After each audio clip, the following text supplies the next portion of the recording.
받으실 하나님의 말씀은 고린도후서 1장 18절로 22절까지의 말씀입니다. 고린도후서 1장 18절로 22절 말씀입니다. Second Corinthians chapter 1. 자, 고린도후서 1장 18절로 22절까지의 말씀을 김종숙 집사님이 우리말로, 그리고 원면이 형제가 영어로 공독을 해주시겠습니다. 공독하겠습니다. 하나님은 기쁘시니라. 우리가 너희에게 한 말은 예하고 아니라 함이 없노라.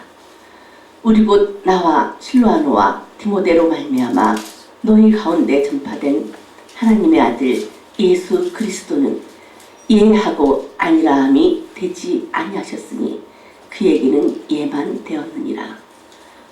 하나님의 약속은 얼마든지 그리스도 안에서 예가 되니 그런즉 그로 말미암아 우리가 아멘하여 하나님께 영광을 돌리게 되느니라.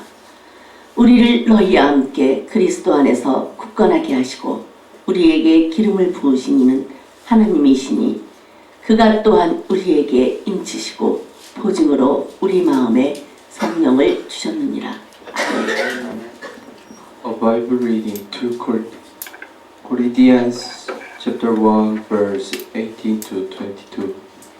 But as surely as God is faithful, our message to you is not yes and no. For the Son of God, Jesus Christ, who was preached among you by me, and Silas and Timothy, was not yes and no, but in him it has always been yes. For no matter how many promises God has made, they are yes in Christ, and so through him the Amen is spoken by us to the glory of God. Now it is God who makes both us and you stand firm in Christ. He anointed us, set his seal of ownership on us, and put his spirit in our hearts as a deposit, guaranteeing what is to come. Amen. 오늘은 아멘 신앙이라고 하는 제목을 가지고 우리 함께 하나님의 은혜를 한번 나눠보기를 원합니다. 한번 따라해 보시기 바랍니다. 아멘 신앙. 아멘 신앙. 한 번만 더요. 아멘 신앙. 아멘 신앙. 사도 바울이 고린도 교회 교인들에게 편지를 썼습니다. 첫 번째 편지에서는 신앙생활을 하는 과정에서 여러 가지 부족했던 부분들을 설명을 해줍니다. 그러면서 잘했던 부분들을 고린도전서에서 굉장히 칭찬을 많이 합니다. 그러면서 예수 그리스도의 진리를 통해서 어떻게 하면 신앙생활을 잘할까 하는 것에 대해서 이야기를 했지요. 두 번째 보낸 편지 고린도 후서에서는 마찬가지로 그들이 잘못된 부분들을 고친 것에 대해서 다시 한번 감사를 하고 하나님 앞에 믿음으로 나아갈 것에 대해서 이야기를 합니다. 그 중에서 오늘 18절부터 22절까지의 말씀을 통해서는 예수님이 하나님 앞에 예하고 순종한 것처럼 우리 고린도 교회 성도들도 하나님 앞에 예하고 순종할 때 하나님께서 그 복을 풍성하게 부어주실 것이다 라고 사도 바울이 고린도 교회 성도들에게 강조를 합니다. 그러면서 아멘 아멘 해라 라고 이 사도 바울은 고린도 교회 성도들에게 강조를 하지요. 그렇다면 아멘이라고 하는 말이 과연 어떤 의미를 가지고 있을까요? 여러분들 한번 생각해 보십시오. 우리가 할렐루야 하게 되면 여러분들은 뭐라고 화답해야 됩니까? 아멘이라고 화답해야 되지요. 어떤 분위기 조성만을 위해서 하는 게 아닙니다. 이것은 할렐루야, 즉 모든 열방들아 하나님을 찬양하라 라고 이야기를 하면 여러분들은 아멘 하고 화답을 해야 됩니다. 왜 그러냐면 나도 그렇게 생각합니다. 나도 동감합니다. 나도 그렇게 되기를 원합니다. 나도 동조합니다 라고 대답하는 게 바로 아멘이라고 하는 뜻입니다. 그래서 히브리 말로도 이야기하기를 아멘이라고 이야기를 합니다. 바로 이것은 그렇게 되기를 희망합니다 라고 하는 뜻이기도 하지요. 영어에서는 이야기하기를 so be it 라고 이야기를 합니다. 그렇게 된다, 그렇게 될 것이다 라고 이야기하는 뜻이기도 하지요. 또 한 가지를 이야기한다면 좋다, 그렇다, 찬성한다 라고 하는 의미이기도 하지요. 만약에 이것을 형용사로 표현을 한다면 진실로, 거짓없이, 또한 진실한 마음으로 나도 그렇게 될 것을 소망한다 라고 하는 형용사적인 의미가 있습니다. 그렇기 때문에 아멘 한다라고 이야기하면 전적으로 동의한다라고 하는 뜻이 바로 아멘 한다라고 하는 겁니다. 바로 이것을 저와 여러분들이 하나님 앞에 온전하게 아멘 하며 나아가 하나님을 기쁘시게 하는 아름다운 신앙이 되기를 예수 그리스도 이름으로 축원을 드립니다. 아멘. 그렇다면 사도 바울이 고린도 교회 교인들에게 왜 아멘을 해야 되느냐, 우리가 한번 생각해 보면서 저와 여러분들도 하나님 앞에 아멘 하고 순종하며 나아가셔서 하나님께서 저와 여러분에게 주시고자 하는 많은 복을 아름답게 누리는 귀한 삶이 되기를 원합니다. 아멘에게는 어떤 의미가 있을까요? 한번 생각해 보기를 원합니다. 첫 번째로 우리가 생각해 볼 수 있는 것은 절대 순종의 신앙이 바로 아멘 신앙이라고 하는 겁니다. 복종과 맹종하라는 이야기가 아닙니다. 복종과 맹종은 이유 없이 하는 것이 복종과 맹종입니다. 그러나 순종은 그 의미를 정확하게 알고 내가 순종하는 그 대상에 대한 경외심을 가지고 하나님 앞에 온전하게 나아가는 것입니다. 그렇기 때문에 이 절대 순종이라고 하는 것은 나 자신을 기뻐하기보다는 상대, 내가 믿는 믿음의 대상인 하나님을 온전하게 기쁘게 하는 것이 바로 절대 순종이라고 하는 겁니다. 그래서 오늘 본문 18절과 19절에서는 이렇게 이야기를 합니다. 하나님은 미쁘시니라. 우리가 너희에게 한 말은 예하고 아니라 함이 없노라. 우리 곧 나와 실로아노와 디모데로 말미암아 너희 가운데 전파된 하나님의 아들 예수 그리스도는 예하고 아니라 함이 되지 아니하였으니 저에게는 예만 되었느니라. 누구를 예를 들어서 이야기합니까? 예수님을 들어서 예를 들어 이야기를 합니다. 예수님도 아니요 하지 않고 오직 예만 했기 때문에 우리의 구원을 십자가상에서 이루셨지 않냐라고 이야기를 합니다. 우리는 기억하는 한 대목이 있습니다. 예수님께서 겟세마네 기도 동산에서 십자가 사역을 감당하시기 전에 기도하시는 내용을 우리는 너무나도 잘 압니다. 아버지여, 이 잔을 내게서 물리칠 수 있으시거든 물리쳐 주옵소서. 하지만 내가 감당할 수 있기를 소망합니다라고 이야기를 합니다. 이것은 무엇을 이야기합니까? 나는 부정하고 싶지만 아버지께서 원하시는 것이기 때문에 나는 순종하기를 원합니다라고 하는 예수님의 간절한 소원이 그 기도 속에 포함되어져 있는 것 아니겠습니까? 우리도 때로는 하고 싶지 않고 하기 싫을 때가 너무나도 많지만 이것이 하나님을 기쁘시게 하는 일이라면 우리는 분명히 하나님 앞에 순종해야 된다라고 하는 것을 우리는 분명히 고백해야 할 때가 있다라고 하는 겁니다. 이것을 이야기할 때 우리는 아브라함과 이삭의 관계를 다시 한번 생각해 봐야 됩니다.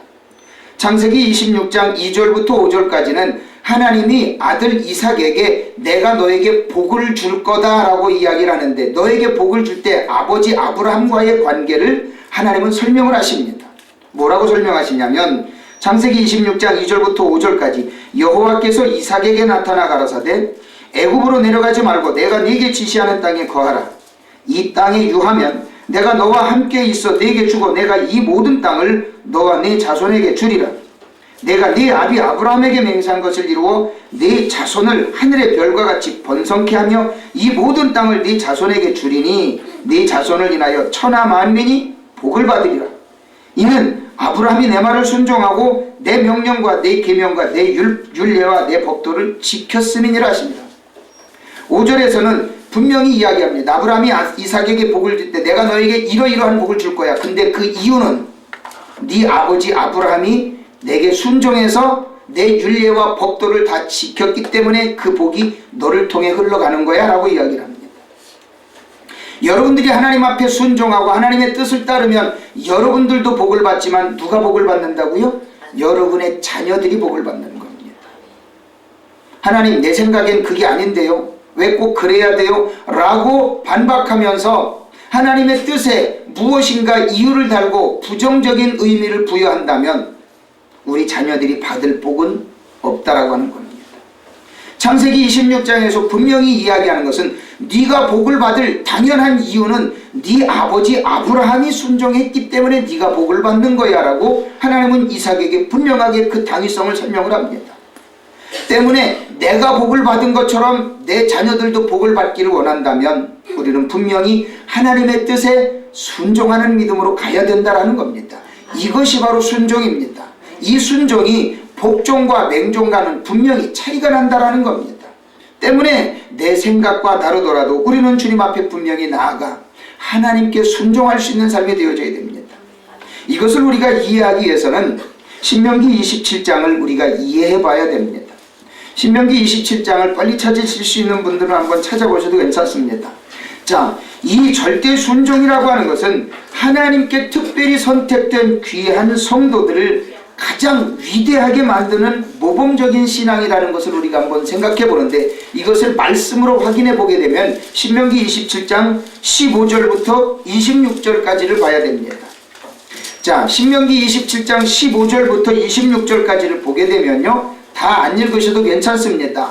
절마다 끝부분을 보게 되면 동일한 대목이 나옵니다. 동일한 대목이 뭐라고 이야기합니까?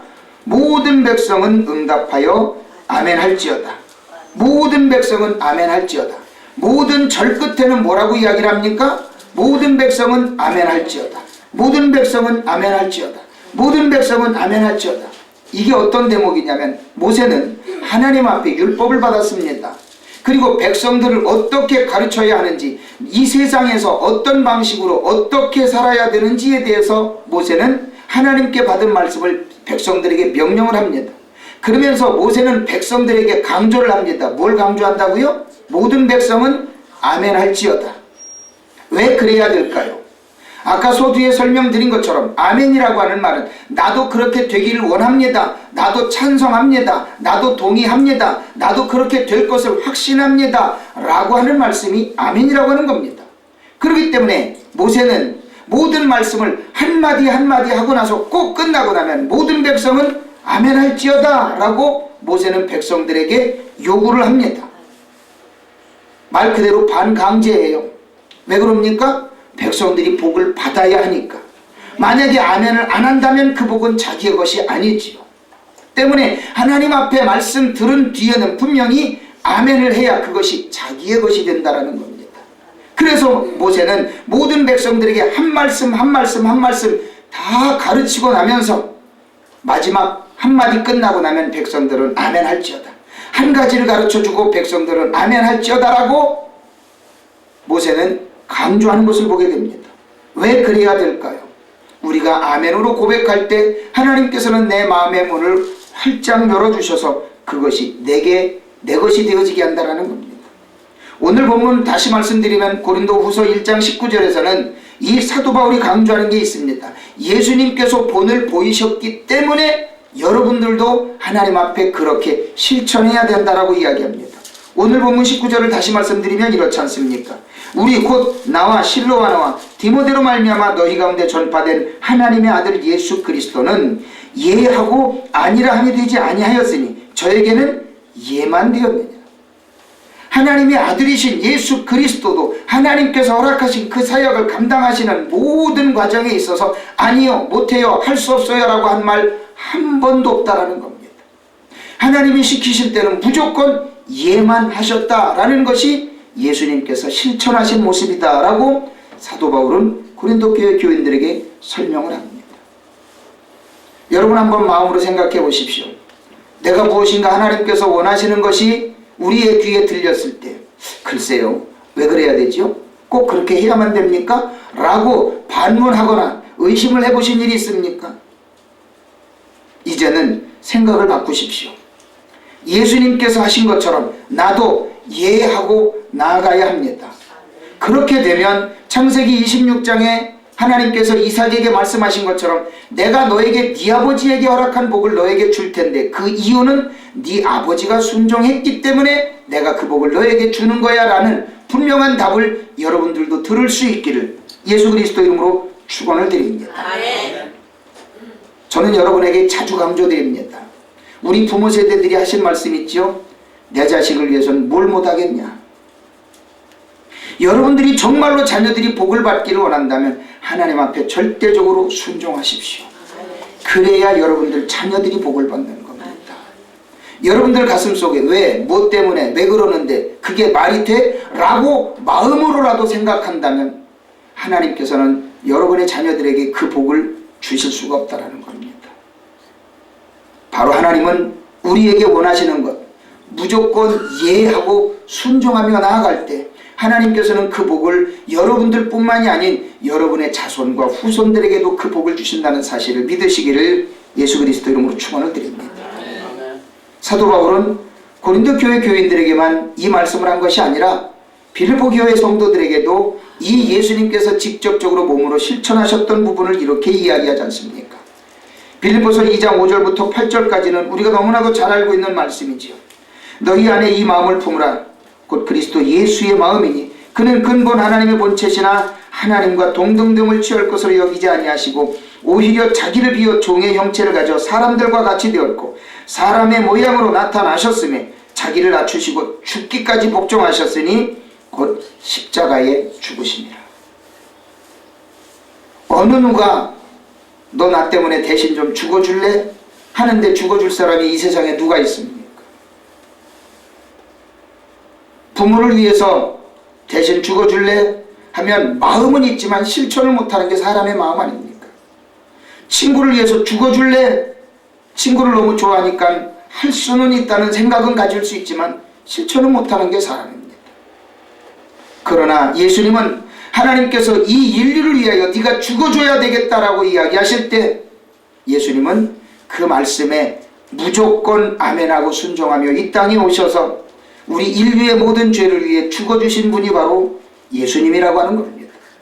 때문에 그분 예수님의 그 아멘하며 순종하며 나오는 그 신앙을 우리가 본받는다면 우리는 못할 것이 없다고 하는 겁니다. 그 아멘으로 순종하며 나아갈 때 우리는 받지 못할 복이 없다라고 하는 것이죠. 때문에 사랑하는 성도들이요, 때로는 신앙생활을 하는 과정에 있어서 우리의 이성과 우리의 주관으로는 이해하지 못할 일들이 있을 수도 있습니다. 꼭 이렇게 순종해야 돼? 꼭 이렇게 돼야 돼? 꼭 이렇게 해야만 돼? 라고 하는 생각이 내 마음 가운데 들 때 그것은 하나님의 마음을 아프게 하는 것입니다. 비록 입술로는 고백을 안 했을지라도 내 생각과 마음으로 왜 그래야 되는데, 왜 꼭 그래야 되는데, 꼭 그렇게 해야만 돼? 라고 반문하며 생각한다 할지라도 우리의 심장과 폐부를 만드신 그 하나님은 그 모든 것을 이미 알고 있기 때문에 나 자신도 복을 받기 어렵고 내 자녀들도 복을 받기 어렵다는 겁니다. 여러분들이 하나님을 정말로 사랑한다면 예수님처럼 순종하시지는 못하더라도 내 마음 가운데 반문하지 마시고 아멘으로 순종하시면서 하나님의 큰 은혜와 사랑을 받으시는 저와 여러분들이 되시기를 예수 그리스도 이름으로 축원을 드립니다. 아멘. 두 번째 아멘 신앙의 의미는 우리에게 어떤 의미를 줍니까? 절대 신뢰의 신앙이라고 하는 겁니다. 신뢰라고 하는 것은 무엇을 이야기합니까? 상대를 믿고 의지하고 전적으로 맡기는 것이 신뢰입니다. 하나님을 전적으로 믿고 맡기는 것, 하나님 앞에 내 모든 삶을 온전하게 맡기는 겁니다. 그것이 바로 하나님을 기쁘시게 하는 신앙이요, 진정한 아멘을 통해서 하나님을 기쁘시게 할 수 있는 아름다운 삶이라는 겁니다. 오늘 고린도후서 본문 1장 21절과 22절에서는 왜 하나님을 신뢰해야 되는지에 대해서 이렇게 이야기합니다. 우리를 너희와 함께 그리스도 안에서 견고케 하시고 우리에게 기름을 부으신 이는 하나님이시니 저가 또한 우리에게 인치시고 보증으로 성령을 우리 마음에 주셨느니라라고 말씀합니다. 저는 여러분에게 자주 강조하지요. 하나님이 천지만물을 창조하시는 것 여러분들 못 봤어요. 저도 못 봤어요.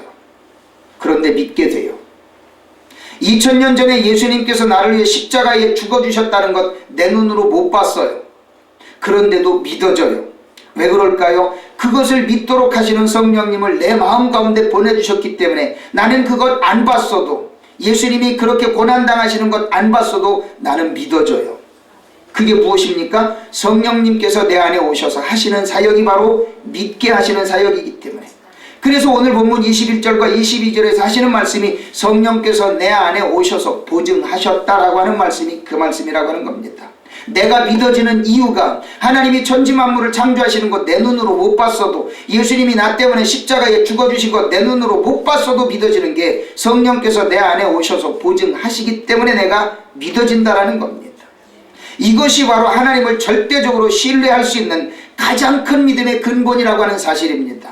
이 사실을 믿어진다면 내가 내 삶을 하나님 앞에 맡기지 못할 이유가 전혀 없다라고 하는 거지요. 내가 나를 통해서 무엇인가를 분명하게 하기를 소망한다면, 내 안에 계신 성령님이 어떤 역할을 하시는가를 분명하게 알기만 한다면 하나님 앞에 맡기지 못할 일이 무엇이 있으며 내가 하나님의 은혜와 사랑 안에서 하지 못할 일이 무엇이 있겠습니까? 바로 이것이 하나님을 절대적으로 신뢰하는 그런 신앙이라고 하는 사실을 우리는 분명히 알아야 됩니다.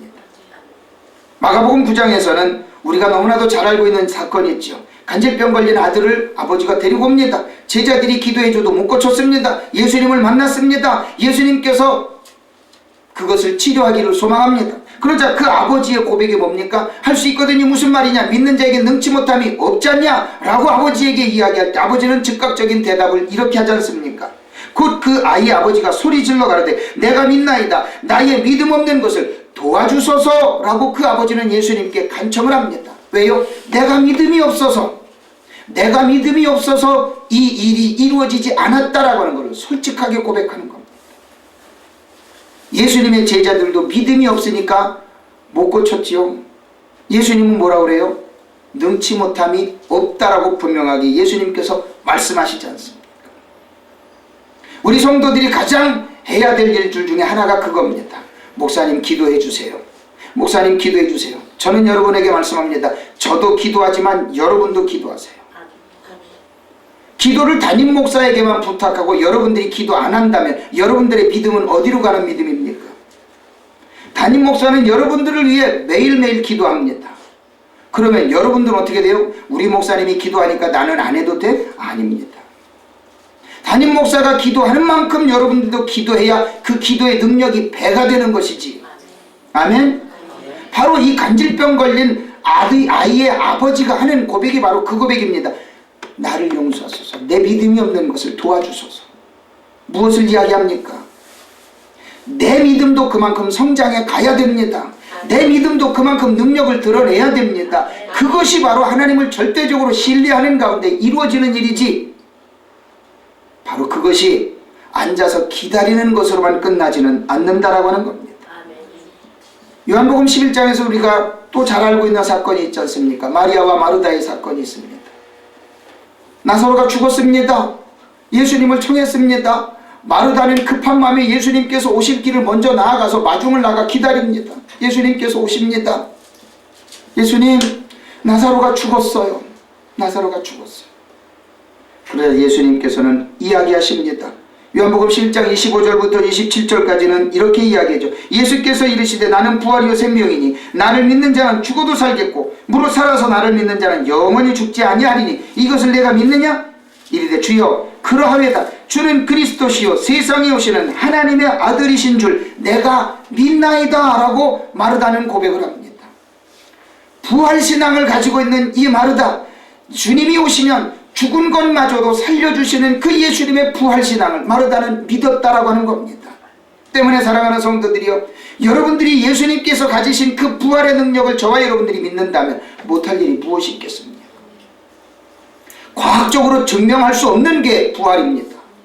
그런데 하나님은 하셨어요. 예수님도 하셨어요. 그러면 우리는 반신반의해야 됩니까?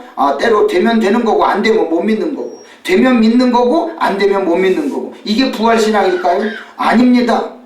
과학적으로 증명이 안 되었어도 우리는 현실을 보고 눈에 보이는 것만 보고 만져지는 것만 믿는 그런 삶이 아닌, 우리는 영적인 세계를 바라보는 영적인 사람들이기 때문에 내 현실에 이루어지지 않았더라도 하나님께서 하실 것을 믿는다면 믿고 나아가는 것이 바로 절대 신뢰의 신앙입니다. 많은 사람들은 유물론적인 사상을 가지고 있습니다. 눈에 보이는 것만 믿습니다. 이쁘구나, 되게 못생겼구나, 만져보면 촉감이 좋네, 먹어보면 맛있다 맛없다 구분을 합니다. 이게 유물론적인 신앙입니다. 생각입니다. 그러나 우리가 가져야 될 신앙은 영적인 신앙, 하나님께서 하실 것에 대해서 분명하게 신뢰할 수 있는 영적인 신앙을 가져야 되는 것입니다.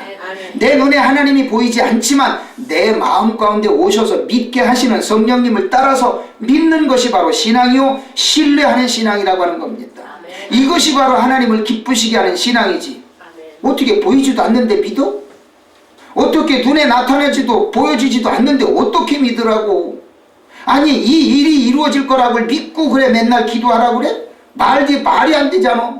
이런 생각을 한다면 그것은 하나님을 신뢰하는 신앙이 아닙니다. 오죽하면 도마가 예수님께서 나 때문에 죽어주신 걸 어떻게 알아? 부활하신 걸 어떻게 믿어? 그러니까 예수님이 나타나셔가지고 얘야 내 손 만져봐, 내 옆구리 만져봐. 그리고 만져보고 보고 믿으려고 하지 말고 안 보고 믿는 게 복된 믿음 아니냐? 라고 예수님은 도마에게 질책을 하십니다. 여러분들은 유물론적인 사상을 가지실 생각입니까? 아니면 눈에 보이지 않는 세상이지만 하나님께서 하시니까 나는 믿겠다라고 하는 절대적인 신뢰로 나아가시기를 원하십니까? 아멘. 여러분들은 그런 분명한 신앙을 가지고 나아갈 때에 저와 여러분들에겐 기적이 일어나는데 여러분들이 너무나도 잘 알고 있는 마태복음 7장 7절부터 14절까지의 내용을 한번 보세요. 여러분들이 너무나도 잘 알고 있는 말씀입니다. 그런데 여러분들에게 오늘은 한 가지를 더 강조해서 말씀드립니다. 한 번 더 찾아보십시오. 마태복음 7장 7절부터 14절까지를 보게 되면 자 7절부터는 뭐라고 이야기합니까? 구하라, 찾으라, 두드리라 세 가지를 말씀합니다. 그 다음에 또 뭐라고 이야기를 할까요? 12절부터는 뭐라고 이야기합니까? 대접하라고 이야기하지요. 13절에서는 좁은 문으로 들어가라고 이야기를 하지요. 자, 여러분들 한번 구하라, 찾으라, 두드리라, 그리고 남을 대접하라, 좁은 길로 가라 이렇게 이야기할 때 이것은 우리에게 어떤 의미를 부어줍니까? 절대적인 신뢰하는 신앙을 가지고 나아갈 때 기적이 창출된다는 거예요. 기적을 만들어낼 수 있는 근거가 바로 이 말씀 속에 있다는 겁니다. 그렇다면 반사적인 의미를 가지고 우리가 한번 생각해 보면 구하라, 왜요? 안 되니까. 안 되니까 구하라. 그리고 찾으라, 없으니까 찾으라는 겁니다. 그리고 두드리라, 닫혀 있으니까 두드리라는 겁니다. 자, 반사적으로 다시 한번 생각해 봅니다. 안 되지만 구하라는 겁니다. 없지만 찾으라는 겁니다. 문이 닫혀 있으니까 두드리라는 겁니다. 그리고 12절에서 말씀하고 있는 것처럼 내가 가지고 싶지만 갖고 싶지만 남을 먼저 대접하라는 겁니다. 그리고 13절에서 이야기하는 것처럼 남이 안 가는 좁은 길, 넓은 길로 가지 말고 남이 안 가는 좁은 길로 가라는 겁니다. 왜요? 그런 자에게 기적이 창출된다는 거지요.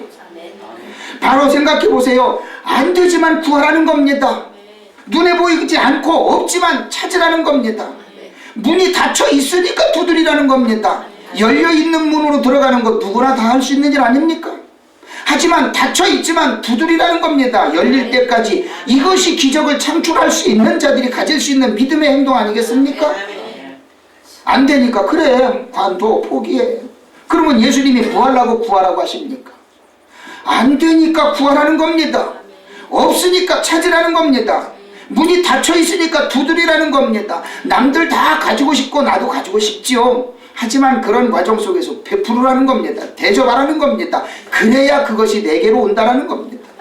남들이 다 가는 넓은 길, 평탄한 길, 좋은 길, 그 길로는 누구든지 가지요. 그러나 그렇지 않은 좁고 협착한 길로 가는 자에게 기적이 일어나고 개척이 이루어진다는 것 아니겠습니까? 바로 예수님께서 우리에게 그거를 원하는 거예요. 그런데 그 실천 속에는 무엇이 있어야 돼? 하나님을 절대적으로 신뢰해야만 그 일이 가능하다는 겁니다. 하나님을 신뢰하지 않고 어찌 그런 일들이 일어날 수 있겠습니까? 여러분들이 정말로 하나님을 신뢰한다면 예수님이 나 때문에 죽어주시고 부활하시고 승천하셨다라고 하는 분명한 믿음이 있는 분들이라면 그분을 신뢰하십시오. 그분을 신뢰하고 나아갈 때 저와 여러분에게는 분명한 기적이 일어난다라는 사실을 믿으시면서 저와 여러분들 모두가 다 기적의 주인공이 되어지시고 어떤 상황 속에서도 아멘 하고 나아가는 그런 삶을 사시길 바랍니다. 여러분, 일반 군인과 특수부대 군인이 다른 이유가 뭡니까? 일반 군인들은요 안 되면 후퇴도 해요. 특수부대 군인들은 뭐예요? 안 되면 되게 하는 거예요. 그게 특수부대 군인들이에요. 여러분들은 어떤 신앙인들이 되기를 원합니까? 그냥 일반적인 신앙이 되면 되고 안 되면 말고 하는 그런 신앙인이 되고 싶습니까?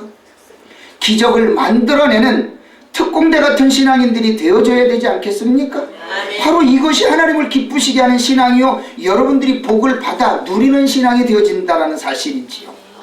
때문에 기도하면 된다는 분명한 확신을 가지고 나아가셔서 하나님을 기쁘시게 하는 아름다운 삶을 사시는 저와 여러분이 되시기를 예수 그리스도 이름으로 축원드립니다. 아멘.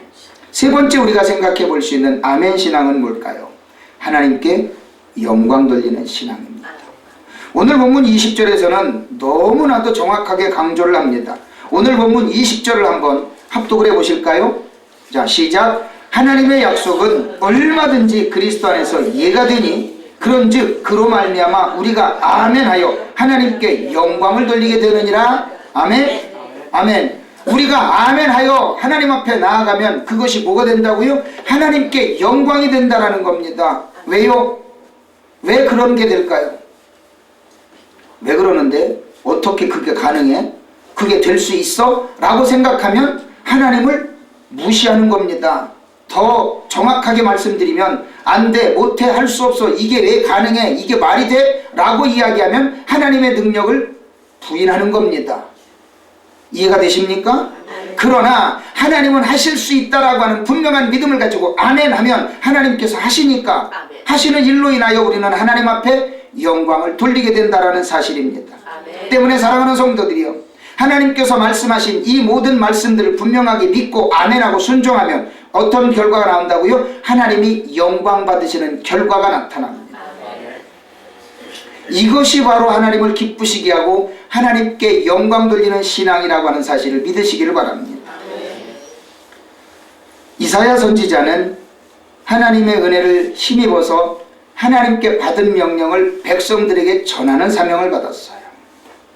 백성들에게 전하는 사명을 받았는데 머지않아 이스라엘 백성들은 멸망당할 거고 바벨론의 포로로 잡혀갈 거야 라고 예언을 합니다. 많은 백성들은 믿지를 않습니다. 그러면서 이사야 선지자는 이야기합니다. 너희들이 포로로 잡혀갈지라도 하나님은 분명히 너희들을 돌아오게 하실 거야. 그 이유가 뭐냐면 하나님이 영광 받기 위해서 그 일을 분명히 하실 거야 라고 이야기를 합니다. 그 대목이 이사야 43장 21절입니다. 저는 여러분에게 외우기 좋게 말씀드렸죠. 이사야 4321. 한번 따라해보세요. 이사야 4321. 한 번 더요. 이사야 4321. 이게 무슨 말씀입니까? 이 백성은 나를 위하여 지었나니 이는 나의 찬송을 부르게 하리 함이니라. 아멘. 여러분들이 죄악에서 구원받은 이유는 뭡니까? 하나님이 영광받고 찬양받기 위해서 죄에서 구원하셨어요. 하나님이 이스라엘 백성들을 애굽에서 건져내신 이유는 뭐예요? 이스라엘의 역사를 만들기 위해서 건져낸 것도 있지만 이스라엘 백성들을 종의 삶에서, 노예의 삶에서 구원하심으로 인하여 당신이 예배받고 영광받기 위해서 이스라엘 백성들을 애굽에서 건져내신 거예요. 역사학자들은 그것을 역사로만 기록합니다. 그러나 믿음의 사람들이 기억하고 기록해야 할 부분은 뭐예요? 그 목적이 어디에 있었느냐를 알고 그 역사를 통해서 내가 하나님을 예배하는 자가 되어줘야만 신앙인이 되는 겁니다. 역사적인 사건만 아는 사람은 공부하는 사람입니다.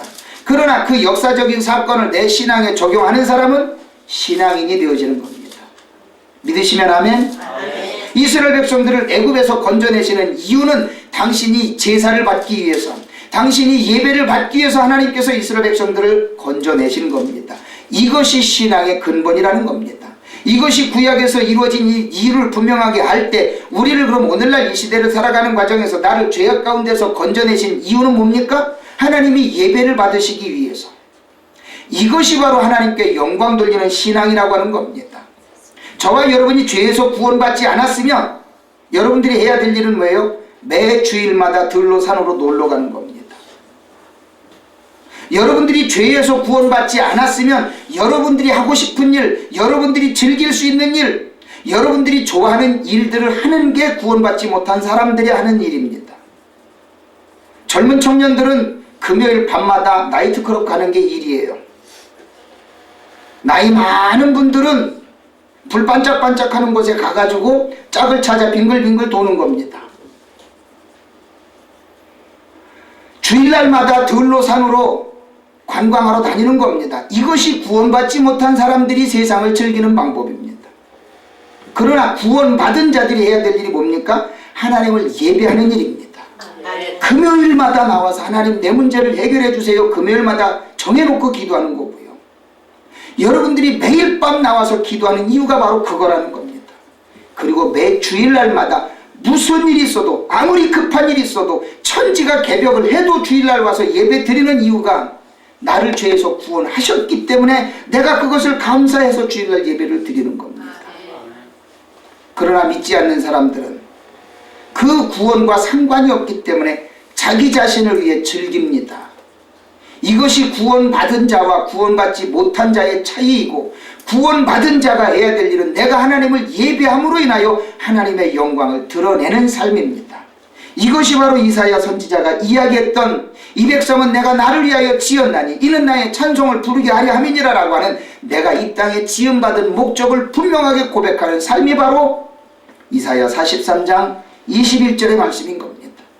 여러분, 세상을 즐기는 삶이 더 중요합니까? 하나님을 영화롭게 하는 삶이 더 중요합니까? 세상을 즐기는 삶은 현세에서의 즐거움으로 끝납니다.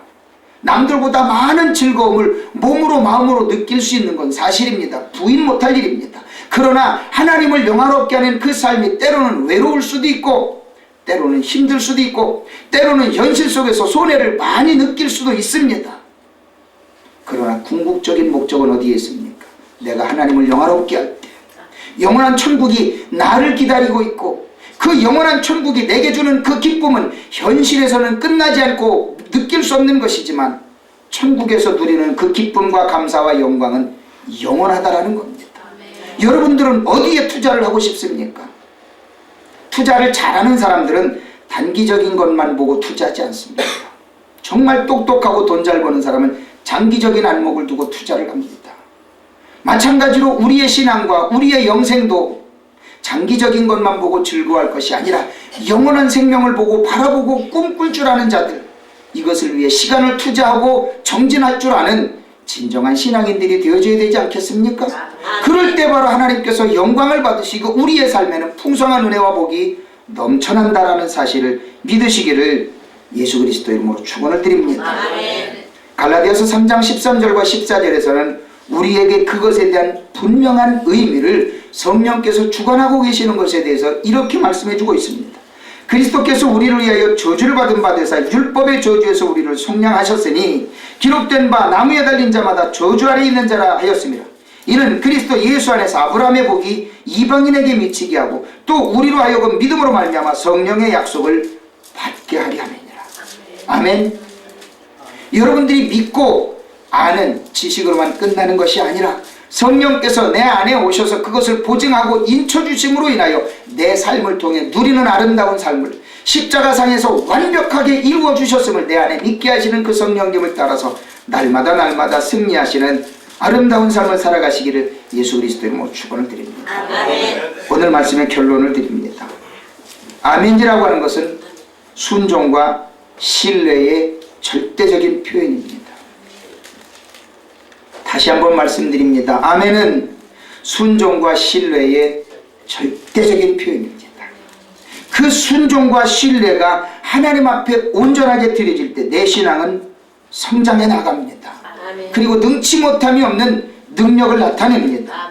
그리고 하나님께서 내게 약속하신 복을 확신하고 현실 속에서 누릴 수 있는 분명한 지름길이라고 하는 겁니다. 믿음이 없는데 복을 받습니까? 하나님을 만나지 못한 자가 이 땅에서 누릴 수 있는 복이 있을까요? 아닙니다. 저는 다시 한번 분명히 강조합니다. 아멘은 순종과 신뢰의 절대적인 표현입니다. 이것을 통해서 저와 여러분들이 하나님 앞에 나아갈 때 저와 여러분들은 못할 일이 없고 내가 누리지 못할 복이 이 땅에서 없다라는 사실을 분명하게 깨달아 알고, 로마서 10장 9절과 10절에서 분명하게 말씀하고 있는 것처럼 네가 만일 네 입으로 예수를 주로 시인하며 또 하나님께서 그를 죽은 자 가운데서 살리신 것을 내 마음에 믿으면 구원을 얻으리니 사람이 마음으로 믿어 의에 이르고 입으로 시인하여 구원에 이르느니라 라고 말씀하신 이 모든 말씀이 가슴 속에 있는 것으로만 끝나지 말고 입으로 아멘으로 고백하면서 하나님을 기쁘시게 할 수 있는 아름다운 삶을 사시기를 예수 그리스도 이름으로 축원을 드립니다.